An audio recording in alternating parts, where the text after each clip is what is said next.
आज ही डाउनलोड करें और अपने पसंदीदा शोज का आनंद लें।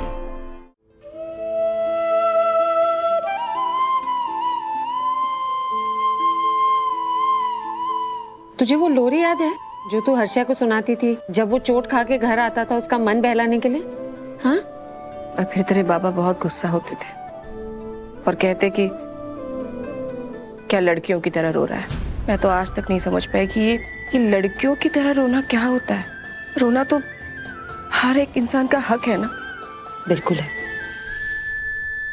पता नहीं ये जानते हुए भी कि उनकी ये सोच गलत है, मैंने कभी उनकी किसी बात को नहीं काटा, कभी नहीं टोका। तभी तो हमारे हर्षो ने भी सब गलत बातें सीखी। होली के दिन वो जिस तरह से गुस्सा हो रहा था, चीखम चिल्ली कर रहा था, उसे लगने लगा है कि मर्द औरतों की ढाल होते हैं। केवल मर्द औरतों की रक्षा कर सकते हैं और औरतों को नहीं पता क्या करना है। ऐसा नहीं है। हर्षा के सामने तू है, मैं हूँ, जहान आंटी है, उसे ऐसा कैसे लग सकता है? तो समझने की कोशिश कर। वो समझ रहा था कि मैं नशे में हूँ, खुद की मदद नहीं कर सकती, इसलिए मुझे प्रोटेक्ट करने के लिए उसने जो किया वो किया। तुमने उसे बिल्कुल सही सीख दी। माँ होने के नाते मुझे बहुत कुछ सीखना है अभी। तो सीखना तो सबका हक है ना। तू ही तो कहती है जिंदगी हर रोज हमें कुछ नया सिखाती। मुझे तो तूने सिखाया जीना, मुश्किलों का सामना करना। मैं हर रोज तुझसे कुछ ना कुछ नया सीख रही हूँ। जबकि मैं तुम्हारी माँ हूं और तू मेरी बेटी, लेकिन फिर भी तेरे बाबा सच कहते। मैं सच में गवार हूं, मुझे कुछ नहीं आता। आई इधर देख, मेरी तरफ देख। इतना सब कुछ होने के बाद तुझे लगता है बाबा सही है? सुन ली ना उनकी बात, अब मेरी बात सुन। जैसे ये मिटा रही हूं ना, ये ख्याल अपने मन से मिटा दे। सुन, देख मैं समझती हूँ 30 सालों से बाबा ने मुझे जो कुछ भी अनाप शनाप कहा, कम अकल निकम्मी, वो सब तेरे मन में बैठ गया है। ऐसे होता है जब हम अपने बारे में गलत भी सुनते हैं ना, इतने सालों तक तो हम उसे सच मानने लगते हैं, उस पर यकीन करने लगते हैं। पर झूठ पर यकीन करने से वो सच नहीं बन जाता।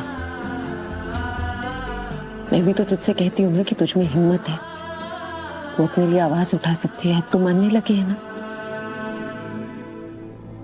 और बाबा जो कहते थे ना, वो उनकी कमजोरी छुपाने के लिए कहते थे, अपने ईगो को शांत करने के लिए कहते थे। उन्हें लगता था कि तुझे गलत दिखाएंगे तो वो सही बन जाएंगे। तो वो सही है क्या? फिर मुझे तो उनकी बातें सही नहीं लगती। तो ऐसी बिल्कुल नहीं है। मुझे किसने सिखाया ये सब? तूने सिखाया ना।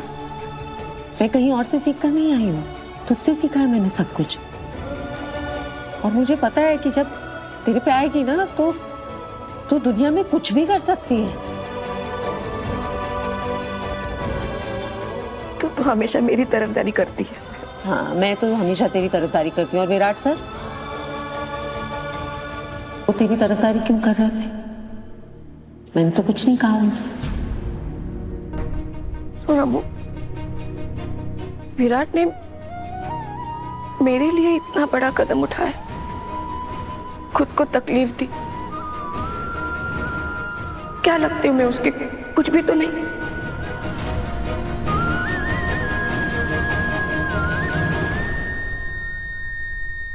कभी कभी सोचती हूँ कि कौन लड़की होगी जो विराट जैसे लड़के को छोड़ के चली गई। मतलब मैं नहीं जानती उसकी पत्नी कौन थी, लेकिन इतना पक्का जानती हूँ कि वो अच्छी इंसान नहीं थी। वरना इतने अच्छे इंसान, मतलब विराट कितना प्यार करता है, कितना ख्याल करता है, ऐसे इंसान को, ऐसे पति को क्यों छोड़ के चली जाती? बाबा तुझे छोड़ के क्यों गए? तेरे जितना प्यार करने वाली, ख्याल रखने वाली बीवी हमको 7 जन्मों में नहीं मिलेगी। कभी कभी समझ पाना मुश्किल होता है कि कोई भी ऐसे इंसान को छोड़कर क्यों जाता है जो हर बात में परफेक्ट है, जैसे विराट सर। परफेक्ट मॉम हूं मैं, कम से कम मुझे तो ऐसे ही लग रहा था। मेरा तुझसे इतना प्यार, तेरी इतनी परवाह करने के बावजूद भी तू मुझे छोड़कर चला गया, ऐसा मुझे लग रहा था। लेकिन देख, तू आया, वापस आया अपनी मॉम के पास, जो दुनिया में तुझसे सबसे ज्यादा प्यार करती है।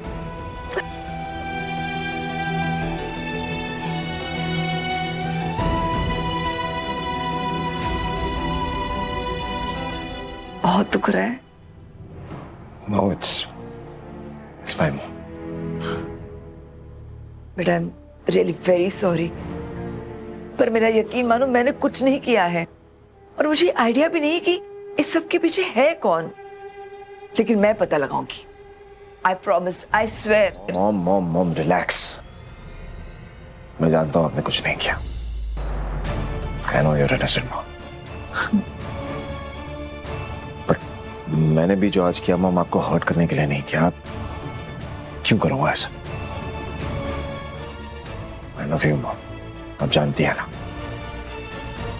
I'm sorry। पर कोई तो है ना मॉम, जिसने ये सारी घटिया हरकतें की हैं। कौन है? बेटा, मैं ये भी सोच रही हूँ कि जो शादी की तैयारी हमारे घर में चल रही है, वो सब कैंसिल कर दूं। लोग भी कह रहे हैं कि मैं बेकार में ही ये सब कर रही हूँ।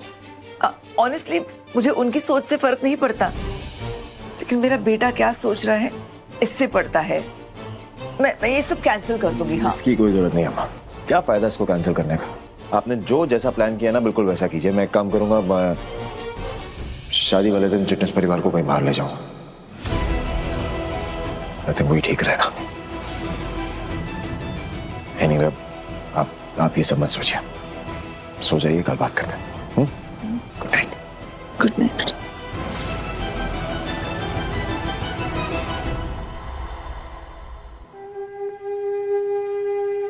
विराट उस चिटनेस परिवार को बाहर लेके जाएगा। क्यों कर रहा मेरा बेटा उस चिटनेस परिवार की इतनी पैरवी? उस अमृता की वजह से। उसी का जादू चल गया है इस पर। मुझे कुछ भी करके उस अमृता भवानी चिटनेस को मेरे विराट से दूर रखना ही होगा। नापसंद है मुझे वो लड़की, वो दुनिया की आखिरी लड़की क्यों ना हो, मैं उससे हमेशा नफरत ही करूंगी।